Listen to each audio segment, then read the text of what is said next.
మేడ్చల్ జిల్లా Peerzadiguda municipality RTC యాజమాన్యం తీసుకుంటున్న ఏకపక్ష నిర్ణయాలకు వ్యతిరేకంగా కార్మిక సంఘాలు జేఏసీ ఆధ్వర్యంలో ధర్నా నిర్వహించారు. ఈ సందర్భంగా నాయకులు మాట్లాడుతూ ఆర్టీసీ యాజమాన్యం ఇటీవల ఆర్టీసీ ఆస్తులను ప్రైవేట్ వ్యక్తులకు తాకట్టు పెట్టడానికి చర్యలు చేపడుతూ ఉండడం తీవ్ర ఆందోళన కలిగిస్తుందని పేర్కొన్నారు. వెంటనే ఈ చర్యలను నిలిపివేయాలని ఆర్టీసీ ఎంప్లాయీస్ యూనియన్లు హెచ్చరించాయి. మనం ఆ రోజు ప్రభుత్వం ఇచ్చిన హామీలకు ఓట్లేని మనం కేసీఆర్ గంట దింపాలని ఓట్లేసాం. అర్థమైందిగా ఒక దురహంకారిని ఒక నిరంకుశ ప్రభుత్వానికి గంట దింపాలని ఎంప్లాయీస్ రాష్ట్ర ప్రధాన కార్యదర్శి ఈరోజు ఉప్పల్ వర్క్షాప్ దగ్గర వరుసగా 5వ రోజు ధర్నా కార్యక్రమం జేసీగా ఏర్పడి కార్మికులందరూ మరి పెట్టున ఈరోజు ఇక్కడ ధర్నా రాఖీ బ్యాడ్జీలు పెట్టి ధర్నా కార్యక్రమం నిర్వహించడం జరుగుతూ ఉంది. ఇదే పోరాట పటిమను ఇంకా ముందు కూడా తీసుకెళ్తారని చెప్పేసి మేమంతా భావిస్తూ ఉన్నాం.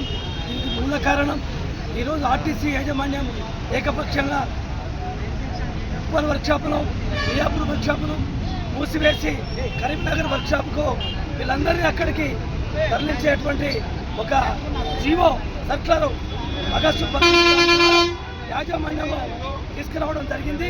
దీనివల్ల కార్మికులలో అశాంతి, పారిశ్రామిక అశాంతి పొరబడింది, భయాందోళనలు ఎదురైనవి. ఈ రోజులు ఈ సంస్థ అభివృద్ధి కోసం, ఈ ఉప్పల్ వర్క్షాప్ బలోపేతం కోసం కాయకష్టం చేసినటువంటి కార్మిక వర్గాన్ని చిన్నభిన్నం చేసి ఇక్కడి నుంచి సుదీర్ఘ ప్రాంతాలకు బలవంతంగా గెంటివేసే పరిస్థితి ఈ ఆర్టీసీ యాజమాన్యం చేస్తూ ఉన్నది.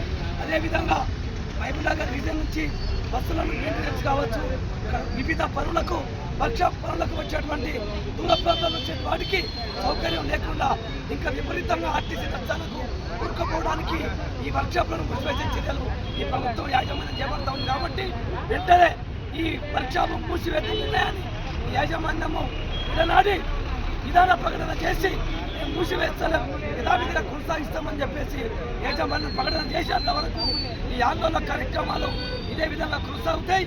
ఈ ఆందోళన కార్యక్రమానికి ఎంప్లాయీస్ రాష్ట్ర కమిటీ పక్షాన అన్ని విధాలుగా మద్దతు, అండదండలు, ప్రత్యక్ష పోరాటంలో మేము సైతం కూడా పాల్గొని ఈ ఉద్యమానికి ఉధృతం చేస్తామని చెప్పేసి యాజమాన్యానికి తెలియజేస్తున్నాం.